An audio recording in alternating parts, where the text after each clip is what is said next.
बातमी आहे मुंबईतून। चारकोपमध्ये पीओपीच्या गणेश मूर्ती विसर्जनाला बंदी घालण्यात आलेली आहे। पोलिसांनी गणेश मूर्ती विसर्जनाला परवानगी जी आहे ती नाकारलेली होती।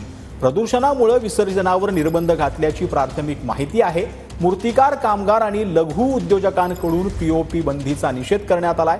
पीओपी गणेश मूर्तींची विक्री होऊ न देण्याचे कोर्टाचे पालिकांना आदेश आहेत। गणेश मूर्तिकार कामगार संघटनेची मुंबईमध्ये यावेळेला बैठक पार पडली।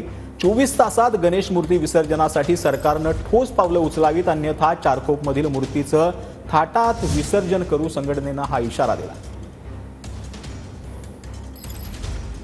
नाही, मुळात हा जो काही उच्च न्यायालयाने पीओपीच्या विरोधात जो काही इंटरिम ऑर्डर दिलेली आहे, मुळात ही ऑर्डरच चुकीची आहे। कारण की ग्रीन ट्रिब्युनल म्हणजे नॅशनल ट्रिब्युनल हरित लवादा यांनी त्यांच्या स्वतःच्या याचिकेमध्ये दिलेलं आहे 2013 साली की पीओपी हे पर्यावरणपूरक आहे।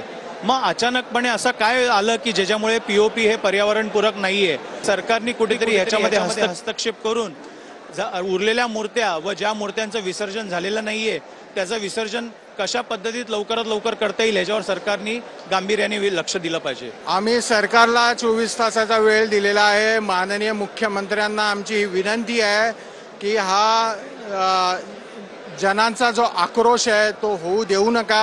हिंदूंचे सण त्याच्यावर विरजण तुम्ही घालू नका। तुम्हाला विनंती करतो, काय हिंदू हित की बात करेगा वही देश पे राज करेगा या विचारांवर आम्ही तुम्हाला सरकारमध्ये बसवलेलं आहे।